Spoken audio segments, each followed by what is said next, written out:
Bagaimana cara anjing kecil mengalahkan anjing besar? Pak, bagaimana mungkin anjing kecil bisa mengalahkan anjing besar? Mungkin dengan cara, jangan kasih makan anjing besar, kasih makan anjing kecil.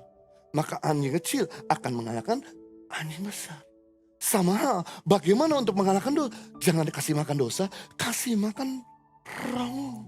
Maka kamu akan mengalahkan dosa, godaan, pikiran yang negatif.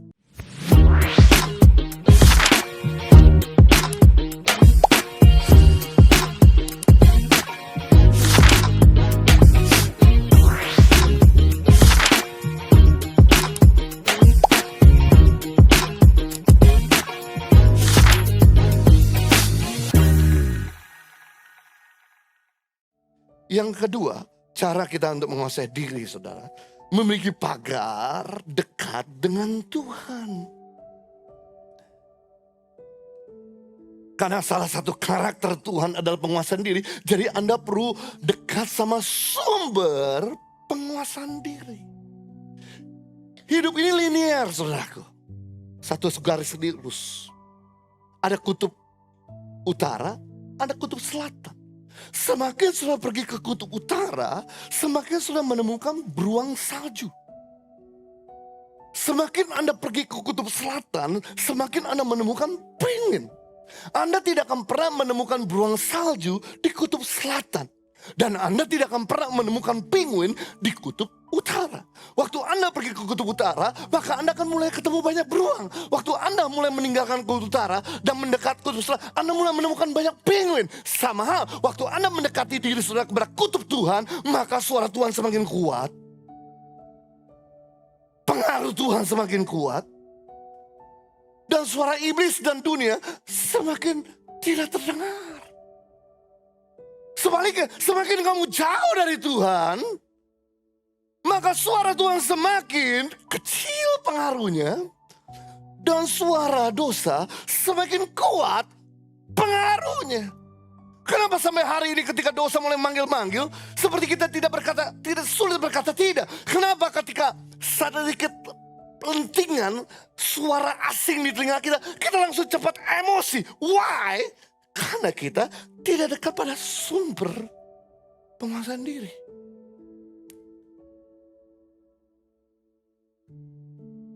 Your nearness determine your likeness.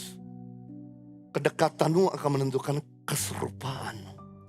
Waktu kamu dekat sama orang barat, kamu mulai belajar bahasa barat, kamu mulai mengerti budaya barat, dan kamu akan mirip dengan orang barat. Waktu kamu dekat sama orang timur, kamu mulai mengerti budaya timur, kamu mulai bisa makanan timur, dan kamu mulai mirip dengan orang timur. Sama waktu kamu dekat sama Tuhan, maka kamu akan mengerti hati Tuhan, budaya Tuhan, karakter Tuhan, dan Anda akan semakin mirip dengan Tuhan. Kenapa Anda jadi orang Kristen bertahun-tahun, tapi Anda masih sumbu pendek? Anda masih gak punya self control yang kuat karena Anda gak dekat sama sumber. Anda datang ke gereja hanya cuma memenuhi hati saudara untuk ketemu Tuhan 2 jam per minggu. Pertanyaan saya, peperanganmu tiap hari. Godaan kamu tiap hari. Kamu gak bisa ketemu Tuhan seminggu sekali. Yang cuma notabene 2 jam. Atau 1 jam setengah, atau 1 jam.